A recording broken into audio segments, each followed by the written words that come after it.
Salut et bienvenue sur la chaîne de Spider Outdoor. Aujourd'hui je vais vous présenter le Colossus VersiPack de chez Max Play. Donc c'est un sac, comme l'a précisé Green Spider sur sa chaîne, qui est essentiellement prévu à la base, on va dire, pour les appareils photo de grande taille, de petite taille, de grande taille. Ce qui peut rentrer quand même sur cette hauteur là. Vous voyez d'ailleurs la configuration, c'est fait du plus large au plus fin. Donc ça on verra après les spécificités pour ce sac. Donc là on va commencer par l'extérieur. Donc côté extérieur, on a ce rembourrage qui touchera la peau, les vêtements quand le sac va être contre nous. C'est un genre de filet mèche mais en genre de plastique, si on peut dire ainsi. C'est pas désagréable, donc je sais que certains ne vont pas aimer du tout cette matière, d'autres l'aimeront. Après, chacun ses goûts. Voilà. Donc il y a cette poche là, ici, qu'on va découvrir. Donc avec ici un bouton pression et une sangle pour tirer, munie de velcro. Donc elle est vraiment sécurisée. À l'intérieur, qu'est-ce qu'on retrouve? Toujours pareil, du Hook & Loop de chez Max Play. Donc ça fait une poche déjà ici. On pourra mettre les papiers d'identité, ce qu'on veut, des choses qui craignent. Et ils ont rajouté aussi cette patte ici. Voilà, ça. Donc du coup, on peut régler la hauteur pour pouvoir le passer dans une ceinture éventuellement pour pas que le sac bouge quand on marche. Donc il y a cette partie-là et la bretelle est munie de chaque côté aussi de ce rembourrage, voilà, comme vous pouvez voir, maillé. Avec sur chaque rembourrage une poche ici et une autre poche ici. À la base, en Amérique évidemment, c'est prévu pour les chargeurs d'armes de poing. Voilà, donc en France, après on mettra ce qu'on voudra dedans. On pourra mettre stylo, couteau, malgré la législation en France. Après, ça c'est chacun son choix de porter ou non un couteau. Donc je vous incite en rien à en avoir un sur vous.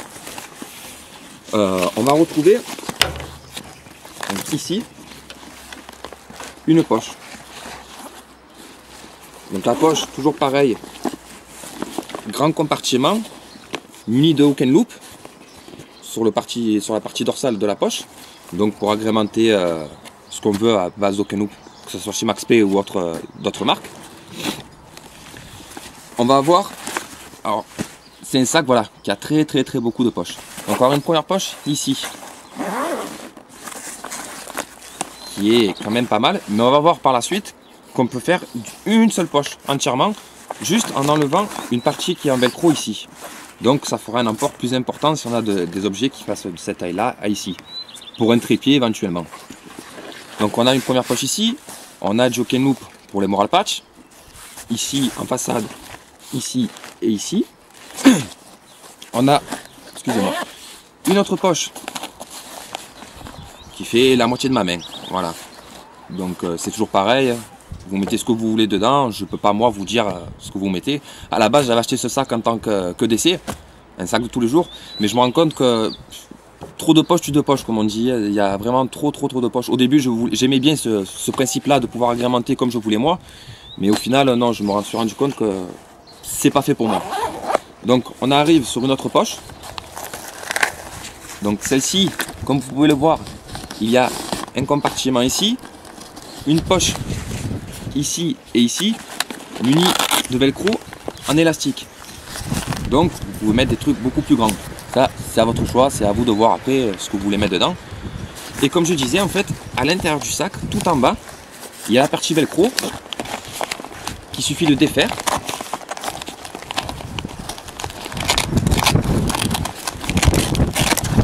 Pour voilà, pouvoir accéder à la partie d'en bas. Donc du coup, on va laisser cette poche là fermée. Et vous avez toute la hauteur du sac, donc d'ici jusqu'en bas. Donc voilà, ça fait toute la même, plus mon poignet, donc on met beaucoup de trucs. A noter que là, cette fois-ci, Max Play n'ont pas mis de petits mousquetons en plastique, comme vous le savez, pour les sucettes à mon fils. Donc bon, on la met autre part la sucette, mais ça, voilà, c'est un truc qui me manque énormément sur ce sac-là. Voilà, non, ça manque. Donc après, on passe sur la partie supérieure du sac. On a une poche ici, on ne peut pas dire secrète, mais bon voilà, on pourrait y passer une lampe stylo ou ce qu'on veut. Et pareil ici. Voilà. On a la sangle élastique, qui est caractéristique chez Max Pay pour certains de leurs produits. C'est très bien. Voilà, si on veut mettre un Shimag ou un Chèche, on l'appelle un peu comme on veut, ça rentre largement. On peut mettre une paire de gants et le sécuriser. Il n'y aura aucun souci. Donc on arrive à une poche qui fait tout le tour ici. Donc voilà, une fois ouverte, ça aussi toujours, c'est des trucs que je regrette qu'ils ne font pas, c'est que on perd de l'espace là-dessus. Pourquoi ils ne rachèteraient pas 3 bandes élastiques ici, comme c'est le cas là, hein, pour pouvoir augmenter la capacité d'emport. Donc là, de toute manière, on les a, les bandes élastiques, plus encore une poche à l'intérieur. Donc ça fait grand, mais bon voilà, c'est toujours pareil, ça leur coûtait rien de rajouter 3 poches élastiques. Et maintenant, on va rentrer à l'intérieur du sac. Donc l'intérieur du sac qui s'ouvre, assez grand. Donc on retrouve une poche filet mèche avec 4 passants élastiques, 2 ici et 2 ici. Donc toujours pareil, hein. On peut mettre un petit trépied pour appareil photo ou autre. Les zips toujours YKK, ça change pas chez Max Pay. Et voilà, donc ça c'est bien. Si on veut mettre un petit kit bobologique, on va dire, entre guillemets, on y accède rapidement, on voit le contenu, et puis voilà, on ne se trompe pas. On a une poche au fond du sac, toujours pareil, avec une bande élastique, munie de velcro, donc pour pouvoir augmenter ou sécuriser ce qu'il y aura à l'intérieur. À l'intérieur, on a le compartiment principal, une grande poche ici, et de chaque côté, ici et ici, je ne sais pas si on va bien le voir, on va avoir 2 poches filet mèche avec un élastique. Donc c'est encore un gage de qualité parce que c'est toujours du Max Pay de toute manière, mais pour pouvoir mettre encore ce que vous voulez, des lunettes ou voilà. Moi actuellement je l'utilise plus, donc j'ai tout enlevé, je ne me rappelle plus exactement ce que j'avais mis à quel endroit, tout ça. À noter, voilà pourquoi je vous disais que c'était bien pour les appareils photo, c'est que les parties, on va dire, l'intérieur du sac, ils ont mis une mousse ici, sur tout le contour du sac intérieur, il y a une mousse pour rembourrer le sac, pour justement mettre les appareils photo, on va dire, entre guillemets, en sécurité. Voilà, ça c'est bien parce que si jamais vous prenez un choc ou quoi que ce soit, si vous avez un Jumbo, le Jumbo vous prenez un choc, l'appareil photo prendra un coup. Là, je ne dis pas que ça sera incassable, que votre appareil photo ne se cassera pas, mais ça le sécurisera un peu plus. Voilà, c'est rembourré.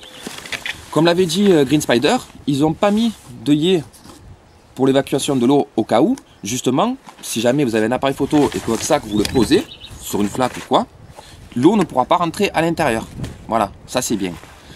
Donc vous allez me dire, oui j'ai un appareil photo, j'ai des objectifs, où je les mets? Donc de chaque côté, ils ont mis du molly, comme d'habitude, même en dessous. En dessous après ça sera à vous de voir si vous voulez mettre une sangle de chaque côté, pour pouvoir y mettre encore une veste ou quoi. Mais bon, sachez qu'après un appareil photo, la veste, les objectifs, ça prend du poids, donc sur une épaule aussi, ça va vous tuer. Donc voilà, ils ont mis les molly de chaque côté du sac. Donc ça après vous allez sur le site de chez Max Pay ou même sur OPS équipement, vous verrez dessus, ils ont les bottle holder. Donc excusez-moi pour mon accent pseudo-anglais. Les bottle holder à la base, c'est pour pouvoir mettre les bouteilles de type Nalgene. Voilà. Mais vous pouvez les mettre ici et vous pouvez mettre votre objectif à l'intérieur pour pouvoir avoir un apport plus important de chaque côté. Donc on pourrait mettre un objectif à droite et un objectif à gauche. Ou sinon, mettre un mini Rolly-Poly d'un côté. Aussi toujours pareil, ça coûte moins cher, mais bon, voilà, après, c'est moins remboursé aussi que le holder Holster. C'est toujours pareil. Donc voilà, non, ça aussi, voilà. Les boucles Fastex, toujours. Alors, on peut enlever les 2 boucles de chaque côté. Voilà, vous me direz, ça sert à rien d'avoir un sac comme ça après, non. Il y a aussi du passant molle de chaque côté. Ce qui change aussi, voilà, c'est la conception du sac. Il y a le U, donc il épousera parfaitement votre morphologie. Et au niveau d'emport, c'est un emport plus important que le Jumbo. Voilà, ça c'est à savoir aussi. Alors il y avait le Fat Boy, le Jumbo, après modèle au-dessus, le Colossus. Et après le modèle encore au-dessus, il y a le Mongo, mais bon après là on part sur une autre catégorie qui est vraiment plus importante, trop importante on va dire pour une demi-journée. Une fois que le Mongo il est rempli, vous allez chez le kiné en rentrant. Donc voilà, non ce sac il était pas mal, vraiment bien, mais voilà, en utilité maintenant non je ne l'utiliserai plus. Donc on verra après éventuellement pour un échange, ça reste à voir de toute manière. Mais sinon, en termes général, c'était un bon sac. Un bon sac bien agrémenté. Voilà, il est très bien. Donc maintenant je voudrais parler des chaînes. Donc je voudrais faire un petit peu de pub pour la chaîne de Jérôme The French. Donc j'ai discuté longuement avec lui, c'est un homme très sympa, une personne très gentille, que j'apprécie. Donc allez sur sa chaîne YouTube, lui il fait des vidéos plus sur l'airsoft, donc les répliques, et sur le tressage de paracord. Ça aussi ça m'a beaucoup aidé pour certains trucs. Green Spider m'en avait fait une personnelle de vidéo aussi, je le remercie. Mais voilà, Jérôme The French, lui il fait de très belles vidéos sur l'airsoft. Donc si vous aimez l'airsoft, que vous débutez ou quoi que ce soit, allez sur son YouTube, postez-lui un message ou un commentaire si vous avez des questions à lui poser, il vous répondra. Ça c'est indéniable de toute manière. Mais voilà, non, il fait très bonne qualité de vidéo. Et puis là, si jamais vous allez sur son YouTube, vous verrez qu'il est en partenariat en ce moment même avec Green Spider et la marque VanQuest. Donc c'est toujours un petit peu sur les sacs, les poches, tout ça. Donc vous verrez par vous-même ces vidéos. Et puis je vous dis à très bientôt pour une prochaine vidéo. Allez, ciao!